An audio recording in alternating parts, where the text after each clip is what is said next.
ये थोड़ा सा एक दीर्घकालिक प्रोग्राम होता है जी। ठीक है। और दीर्घकालिक इस अर्थ में थोड़ा सा ज्यादा होता है कि आपको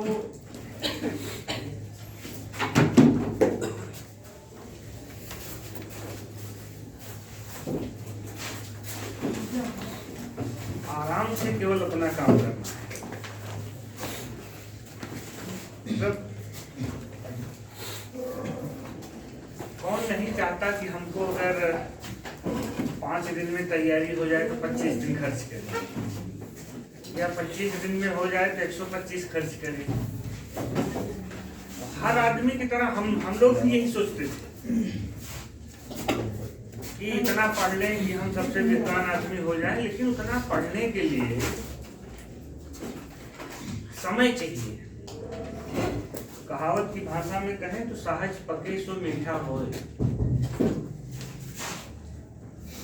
सहज पका हुआ मीठा और कार्बोरेट का पका हुआ मीठे में फर्क होता है। तो सफलता में भी यही चीजें हैं कि जब आप सहज रूप से पढ़ते पढ़ते पढ़ते पढ़ते एक लेवल अपना कायम कर लीजिए तो परीक्षाएं आपके मार्ग की बाधा नहीं हो सकती। इसलिए ये चीज थोड़ा सा ये ध्यान रखिए कि आप अपना काम आराम से करिए, लेकिन उसे निरंतरता उसकी टूटनी नहीं चाहिए। वो खजुआ और खरगोश की कहानी लिखने वाला आदमी बहुत अनुभवों को उसमें उड़ेल दिया है। उसने वो खजुआ खरगोश चलाया था कि नहीं पता नहीं, लेकिन जिसने भी ये कहानी लिखी उसने अपने जीवन के अनुभवों को उसमें उड़ेल दिया है पूरी तरह से। तो इसलिए थोड़ा सा शांत चित्त से आराम से अपना काम करिए। फिर एक समय जरूर ऐसा आ जाएगा थोड़े दिनों बाद कि परीक्षाएं, फिर आपके मन में जो परीक्षा का डर है ना, सबसे खतरनाक अपराधी वो होता है जिसके मन से डर गायब हो जाए। कानून का डर, मरने का डर, समाज का डर, वो सबसे खतरनाक परीक्षार्थी हो सकता है जिसके मन से परीक्षा का भय खत्म हो जाए। आपके मन में भय ही न रह जाए कि परीक्षा है तो कुछ नहीं हो सकता है। चीजें, कोई परीक्षाएं नहीं रुकेंगी, कुछ भी। ये मान लीजिए मुझे नहीं आता तो किसी को नहीं आता, और किसी को आता है तो बराबर मुझे आता है। तो इसलिए मेरी सलाह ये है कि जो भी समय आपके पास है, 3-4 महीना,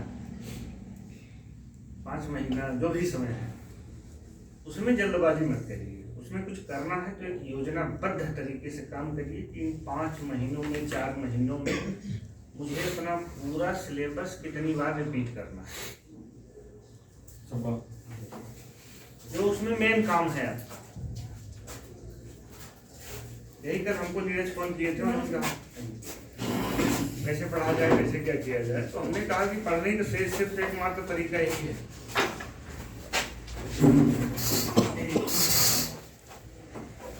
अगर आपको कुछ करना भी है तो करना इतना ही है कि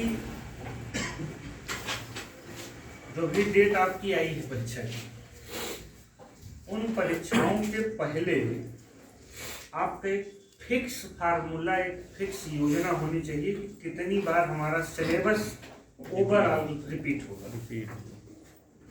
उसमें ऐसा नहीं होना चाहिए कि आपके दिमाग में कि डिग्री कॉलेज है तो व्याकरण नहीं आएगा। हमने अपना अनुभव बताया था कि हमारे सीरीज का पहला ही प्रश्न था अलंकार से। जदब बरसें सुधा जलद, क्या है, फरें फूलें फरें न बेत, जदब बरसें सुधा जलद करके क्या था वो विशेषोक्ति का उदाहरण। विशेष, अब वहाँ कारण उपलब्ध है तो कार्य नहीं हो रहा, क्या होगा? जदब फरें फूलें बेत न बरसें जला सुधद, मतलब सुधा अमृत के समान जल बरस रहा है, लेकिन बेत और क्या थे वो फल फूल नहीं रहे। तो कारण तो उपलब्ध है ना। प्रकृति में क्या होता है? प्रकृति में कारण उपलब्ध होने का कार्य होता है, तो वहाँ कारण उपलब्ध होने का कार्य नहीं हो रहा है। तो हमारा कहने का मतलब ये है कि जब आप डिग्री लेवल की तैयारी के लिए अपने को मेंटेन कर रहे हैं, तो वहाँ आप बिना व्याकरण के, मतलब बिना कुछ नहीं होना चाहिए। सिलेबस हमने कभी देखा ही नहीं, उसका सिलेबस है क्या। मेरे दिमाग में केवल ये था, पाश्चात्य का अर्थशास्त्र, भारतीय का अर्थशास्त्र, भाषा विज्ञान, व्याकरण, हिंदी साहित्य का इतिहास, उसकी जो अन्य विधाएं हैं, इस तरह से कोई चीज आपकी छूटनी नहीं चाहिए। और इसका जस्ट लाभ आपको अगर हायर आपके दिमाग में चल रहा है तो तुरंत मार्क उसमें हायर एजुकेशन में मिल जाएगा, तुरंत। वो परीक्षा बहुत आगे पीछे नहीं जाएगी। मान लीजिए इसकी डेट आई है, उसकी डेट नहीं है, बहुत होगा 2 महीना 3 महीना 4 महीना, कितना खींचेंगे। चुनाव के पहले सारी परीक्षाएं होनी है, आप जानते हैं। सर जो डिग्री कॉलेज के लिए अभी वैकेंसी नहीं आई है उसकी बात कर रहे हैं हम। उल्टा थोड़ा सा चलते हैं, हमारा तरीका जो है, हम ये पूछना चाहते हैं, जो हमसे पूछता है कि वैकेंसी, हम पूछते हैं आप तैयार कितना हो। अपने मन से पूछो, आप वैकेंसी को कल दे दे, आप कितना तैयार हो। आप अपने जो हाथ में है उसे मुट्ठी में कैद करिए, जो सामने वाले हाथ में है उसकी मुट्ठी काहे खोलने का प्रयास कर रहे हैं। तैयारी आपकी अगर बेहतरीन होगी तो जब भी वो आएगा, आप ये मान के चलिए मुझे एक सीट चाहिए और मैं इतनी तैयारी कर लूंगा कि वहां तक पहुंचते पहुंचते मेरी एक सीट कंफर्म हो। बस कष्ट तब होता है जब, हमने कई बार बताया, हम अकेले फेल होते हैं। जब सब फेल हैं तो काहे हमारा कष्ट। ऐसा तो है नहीं कि हमको छोड़ के सारे लोग परीक्षा देने का मौका पा गए। मौका तो उसी महाभारत के युद्ध में मिलेगा जब होगा। तो अभी समय क्या है हम लोगों के लिए, महाभारत युद्ध के लिए साजो सामान इकट्ठा करने का। ठीक, तो ये चीज अपने दिमाग में आप सभी लोग बैठा लीजिए, जिनको पीजीटीए देना है, जिनको डिग्री कॉलेज देना है, जिनका जो टारगेट है, उनके पास एक अपना रोड मैप होना चाहिए कि मुझे तब तक अपना सिलेबस कितनी बार दोहरा लेना है। सिलेबस का मतलब पूरा ओवरऑल सिलेबस, उसमें आपका व्याकरण नहीं छूटना चाहिए, भाषा विज्ञान नहीं छूटना चाहिए, काव्यशास्त्र नहीं छूटना चाहिए, उसमें आपके पेपर सॉल्व करने की प्रक्रिया नहीं छूटनी चाहिए। रामानंद, हम आपको दिखाए थे ना कि हमने पूरा एकदम सेट कर रखा था। 27 जनवरी 2014 को, 27 दिसंबर 2014 को मेरा पेपर था और 26 जनवरी तक का मैंने उसमें वो बनाया था कि 26 जनवरी मतलब 26 दिसंबर तक का मुझे क्या पढ़ लेना है, कितना पढ़ लेना है। टीचर का काम केवल ये नहीं है कि आपको लाके तथ्य उड़ेल दे। तथ्य तो मार्केट में घूम रहा है, किताबें घूम रही है, तथ्य तो उपलब्ध ही है। तीन बातें हम बता के अपना काम शुरू करेंगे। 2 बातें बताए हैं, एक बात और नहीं बता दें, और तीनों प्रश्न हैं, इसलिए हम उसकी चर्चा करना चाहते हैं। पहली बात, दिनकर ने घनानंद के बारे में कहा है, जिसकी चर्चा मैंने की है, लिखवाया। घनानंद अभी लिख रहे हैं ना, अभी लिखवा देंगे कि रीतिकाल में वो अकेले ऐसे कवि थे जो किराए के आंसुओं से नहीं, अपने आंसुओं से रो रहे थे। पहली चीज। दूसरी बात मुहावरे की है कि बिना अपने मरे स्वर्ग नहीं देख सकते। तीसरी बात बताते हैं, ये कामायनी के बारे में भगवान सिंह एक आलोचक है, उनका कथन है, बहुत बेहतरीन कथन है, इसलिए ये कथन याद भी हो गया। उन्होंने बहुत सुंदर लाइनें लिखी हैं भगवान सिंह ने कि ऐसी पंक्तियां केवल कल्पना के सहारे नहीं लिखी जाती, इनके लिए बहुत दर्दों इकट्ठा करना पड़ता है। एक किताब है परमानंद, क्या नाम है आलोचक का, वो संपादित किताब है। कामायनी पे मैंने जितनी आलोचना पढ़ी वो सबसे बेहतरीन किताब है कामायनी को समझने के लिए। और वो किताब मैंने तब पढ़ी थी जब प्रवक्ता में मुझे उन्होंने फंसाया था कामायनी को ले जाकर।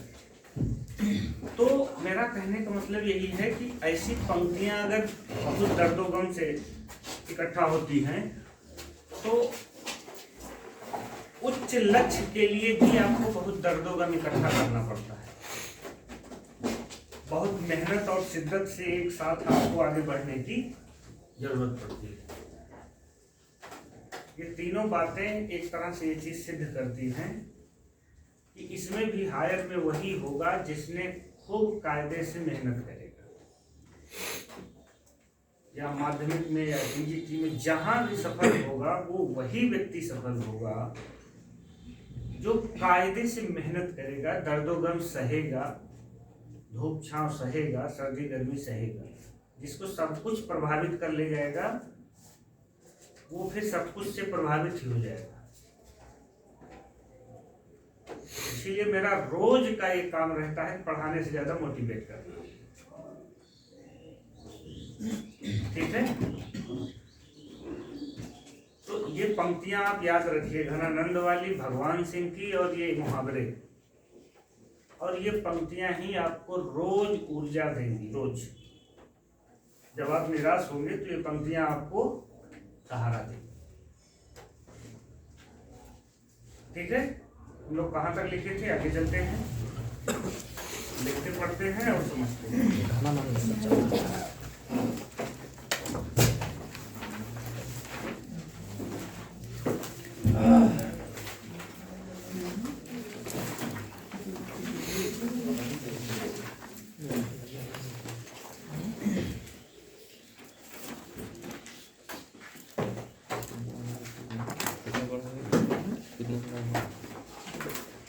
हमको लगता है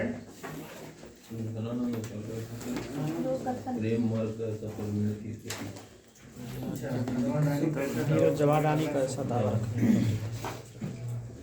ये यहीं तक लिखवाए थे ना, छूटा ये हो गया सब, ये और कथन था इसमें। चलिए आगे लिखिए। और ठंडी लग रही क्या? नहीं सर, हो गया।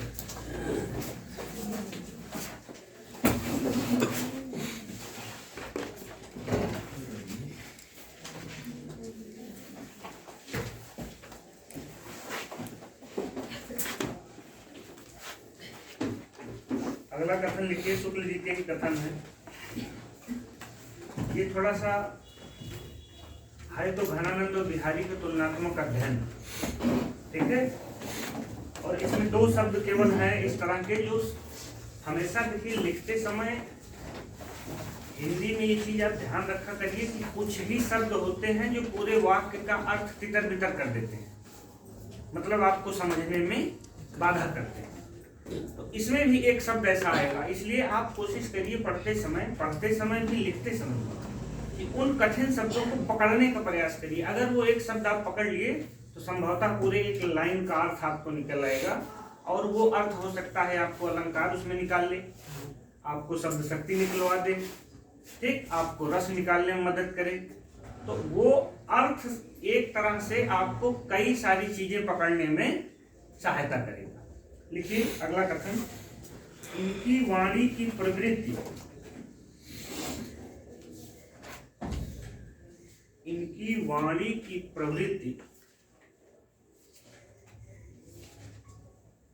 अंतर्वृत्ति निरूपण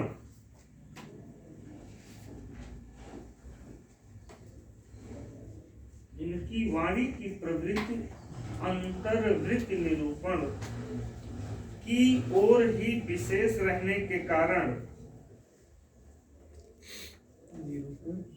अंतर्वृत्ति निरूपण की ओर ही विशेष रहने के कारण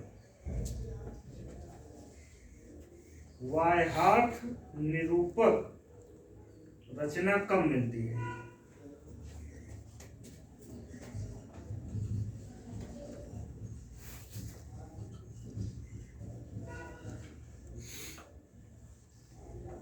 वाह्यार्थ निरूपक रचना कम मिलती है। इसमें दो ही शब्द ऐसा आया और आधे लोग इस पूरे अर्थ को नहीं समझ पाएंगे, क्योंकि इसमें दो शब्द ऐसा है जो कठिन है।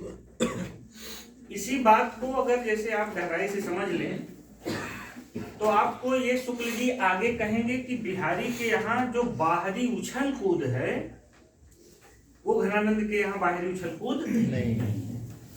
तो अंतर्वृत्ति निरूपक और वाह्यार्थ निरूपक का मतलब ये हुआ कि अगर इसे हम समुद्र मान लें तो घनानंद के यहाँ समुद्र के नीचे जो हलचल चलती है, मन के अंदर मन कितनी प्रकार की मनोदशाओं पे पीड़ित होता है, कष्ट होता है, अंतर्वृत्त, ठीक, अंदर ही अंदर जितनी उनके यहाँ पीड़ा है, दुख है, वो सब शरीर के धरातल पे नहीं है, वो किसके धरातल पे है? मन के। लेकिन इनकी तुलना जैसे बिहारी से की जाती है तो बिहारी के यहाँ क्या है? इत आवत चली जात होत। उनकी नायिका के समान या उनके यहाँ जितनी उछल कूद है वो क्या है? बाहरी उछल कूद।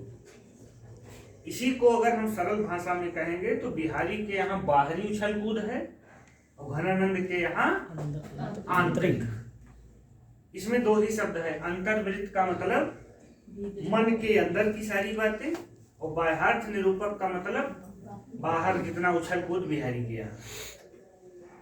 बस इसे चाहे जैसे पूछ सकता है वो, और चाहे जितना, क्योंकि दोनों रीति काल के दो मतलब ये कह लीजिए सबसे बेहतरीन कवि है। भाषा के नजरिए से भी, संवेदना के नजरिए से भी, रीतिकालीन मनोवृत्ति का जो चित्रण है उनकी कविता में उसके नजरिए से भी। ठीक, अगला कथन लिखते हैं शुक्ल जी का ही है। भाषा पर जैसा अचूक अधिकार इनका था वैसा किसी भाषा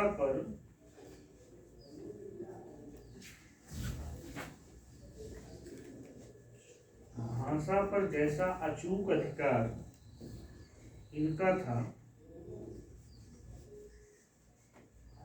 वैसा और किसी कवि का नहीं।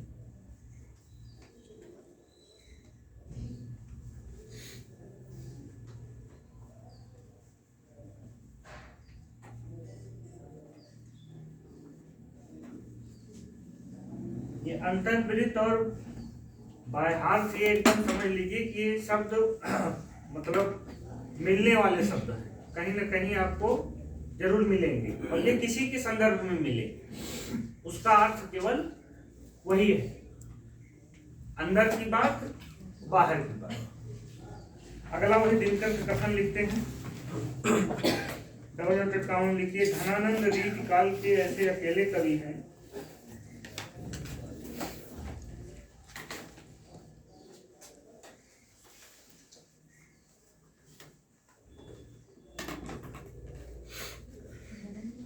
धनानंद रीति काल के ऐसे अकेले कवि हैं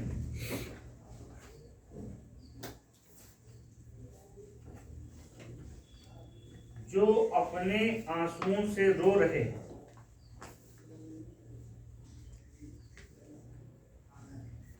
जो अपने आंसुओं से रो रहे हैं, कामा लगा के किराए के आंसुओं से नहीं।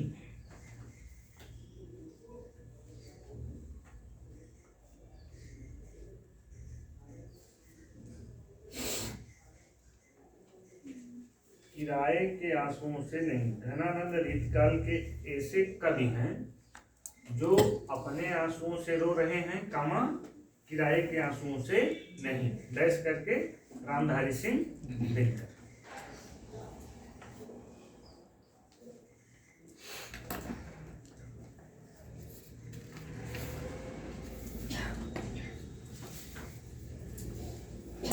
वही अंतर्वृत्त वाली बात शुक्ल जी वाली बिहारी से तुलना करके उन्होंने अलग लिखी है, तो हम अलग एक क्वेश्चन अलग ढंग से उसी बात को, बात वही है। आगे लिख लीजिए। घनानंद ने ना तो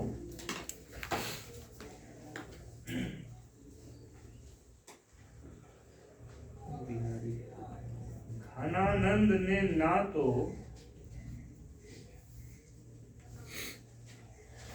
बिहारी की तरह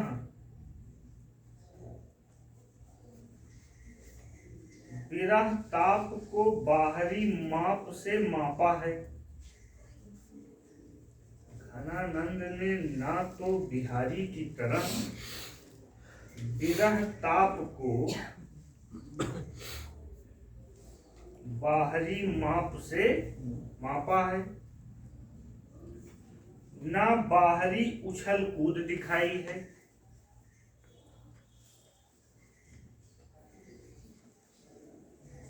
ना बाहरी उछल कूद दिखाई है। पूर्ण विराम लगा के आगे, जो कुछ हलचल है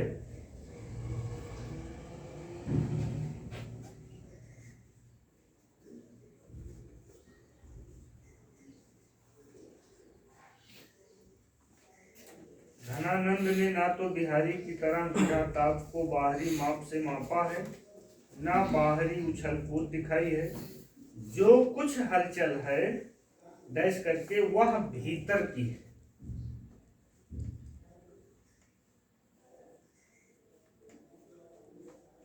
एक दो लाइन और है, ये पूरा कथन है, इसमें दो तीन मतलब एक आध दो प्रश्न और छुपे हैं। आगे लिखिए उसमें, बाहर से वह वियोग प्रशांत और गंभीर है। हाँ, इसी में बाहर से वह वियोग प्रशांत और गंभीर है, ना उसमें करवटें बदलना है। बाहर से वह वियोग प्रशांत और गंभीर है, ना उसमें करवटें बदलना है।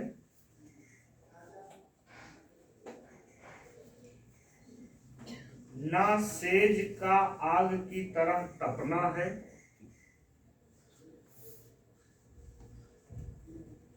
ना उसमें करवटें बदलना है, ना सेज का आग की तरह तपना है।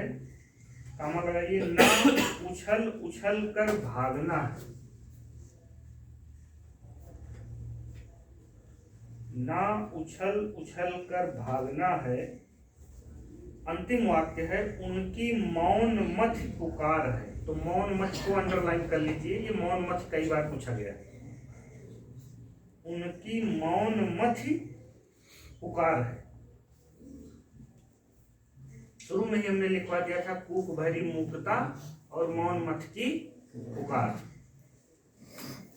मथ मौन मथ। हाँ,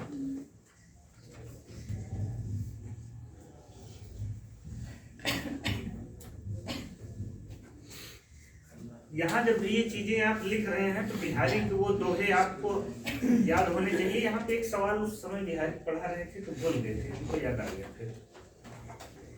जब ये बात शुक्ल जी लिख रहे थे या हम पढ़ रहे हैं, आप समझ रहे हैं, या आप जब पढ़ेंगे आप पढ़ाएंगे तो आपके दिमाग में बिहारी के दो दोहे याद होने चाहिए। आड़े दय आले वसन जाड़े हुकी रात, साहस कहते नेह बस सखी सबे ढिंग जा। हमने बाकायदा यहाँ अर्थ एक दोहे को बताया कि जाड़े के रात में भी स्त्रियां जो है अपने नायिका के पास इस तरह जाती हैं, आड़े दे कपड़े का सहारा लेकर। बिना ताप से उसकी शरीर इतना जल रही है कि उनको जलने का भय है। दूसरा, इत आवत चली सातक हाथ, चढ़ी हिंडोले से लगी उशासन। एक प्रश्न ये उठता है कि बिहारी में ये उछल कूद आई कहां से? ये प्रश्न आया है।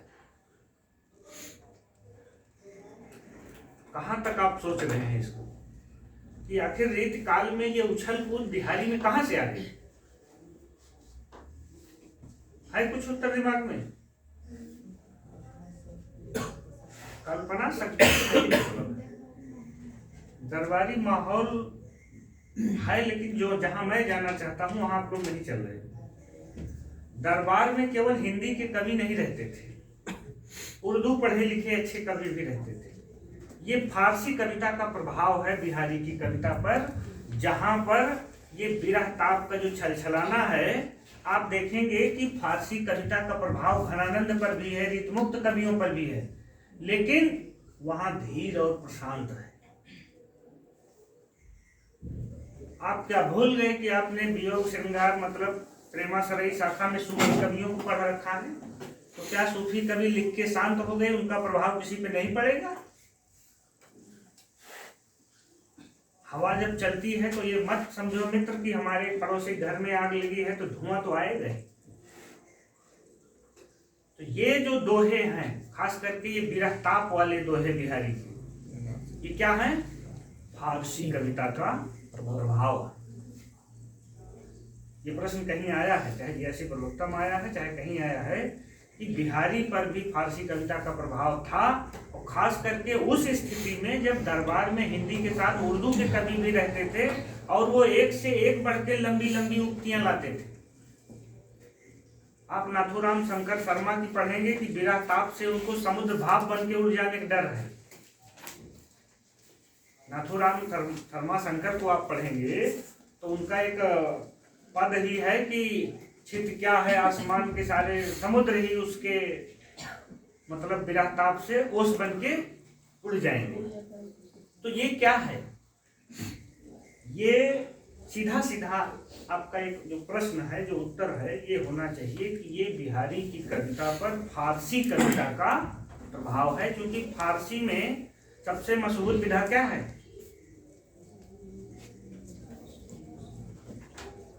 विद्वानों की सभा में शोभा नहीं देता इस तरह मौन हो जाए।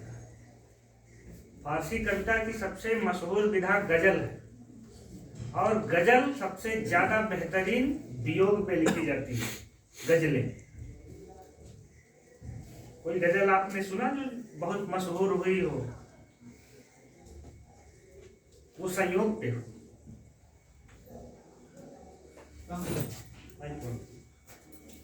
फारसी में जितनी भी बेहतरीन गजलें हैं वो किस पे हैं? वियोग में। किसी नजर को तेरा इंतजार आज, मतलब एक नहीं सैकड़ों गजलें आप सुने होंगे, वो किस पे हैं? वियोग पर। तो फारसी कविता की जो विशेषता ही है वो क्या है? वियोग। और उस वियोग से चूंकि दरबारी माहौल था, तो जितना लंबा चौड़ा उपमान हम लेके आएंगे, अगले कवि को अगर असरफी लेनी है तो हमसे लंबा चौड़ा उपमान लाए। किसी ने कहा होगा कि हमारी नायिका एक हाथ हिलती डुलती है, तो इन्होंने कहा कैसे हो सकता है, हम अपनी नायिका 6-7 हाथ हिला देंगे। सवाल के नजरिए से आपको केवल ये जानना है कि ये रीतिकालीन कविता पर फारसी कविता का प्रभाव, उसी प्रभाव की अभिव्यक्ति बिहारी के भी चंद दोहों पे नजर आती है, जिसमें ये दो दोहे मशहूर है। ठीक, आगे चलते हैं। सर किसकी लाइन है सर? क्या ये जो लिखा है किसकी लाइन है? कहाँ किसकी लाइन है? नहीं मतलब जो जहाँ जिसकी लाइन होगी हम लिखा देंगे। में हर चीज लाइन ही नहीं होती। आगे चलिए।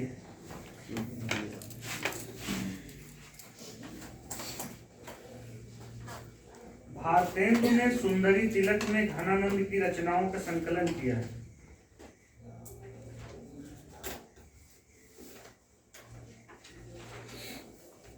सुंदरी तिलक को अंडरलाइन कर दीजिएगा। फिर से बोल दीजिए। भारतेंदु ने सुंदरी तिलक में घनानंद की रचनाओं का संकलन किया है।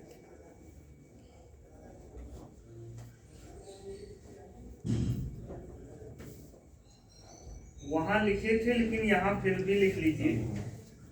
वहां लिखा घनानंद ब्रैकेट में बिहारी भी,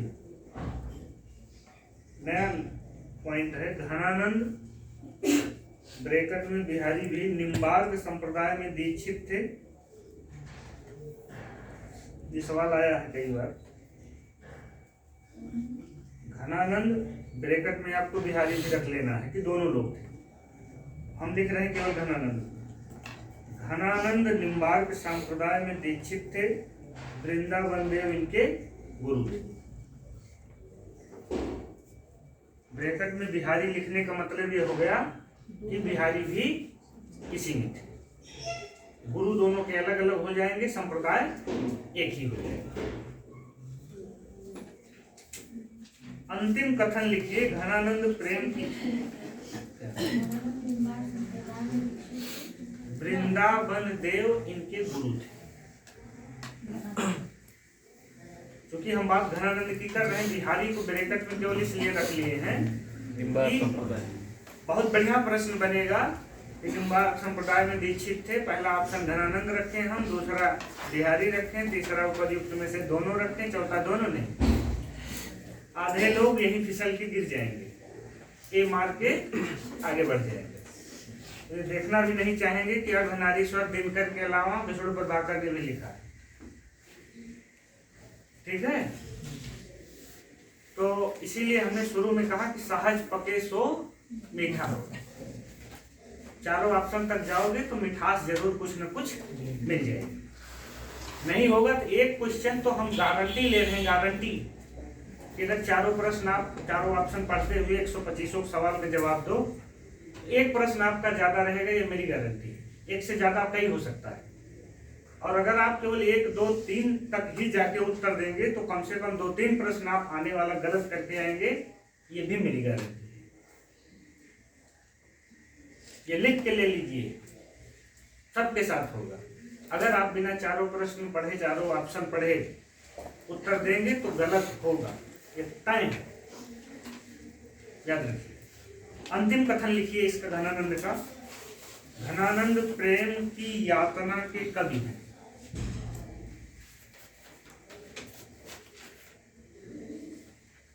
घनानंद प्रेम की यातना के कवि हैं डैश करके डॉक्टर बच्चन सिंह।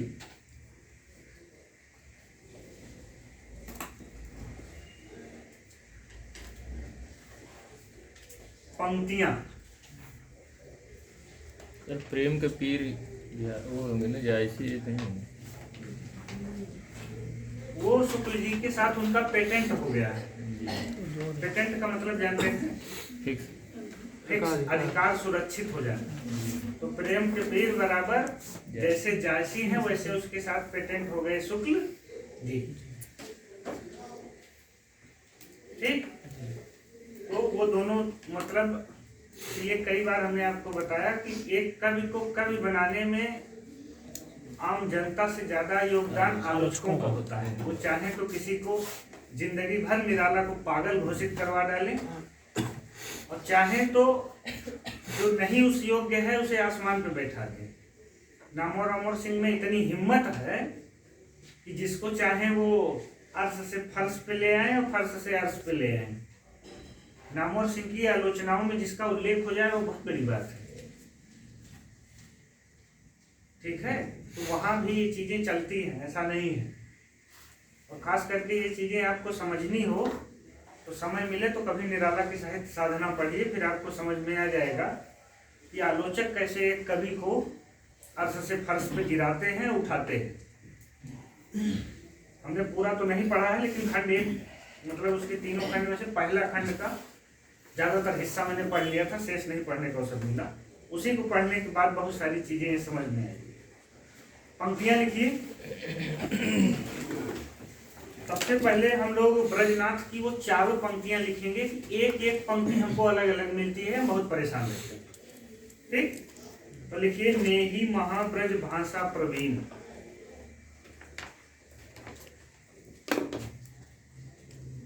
नेही महा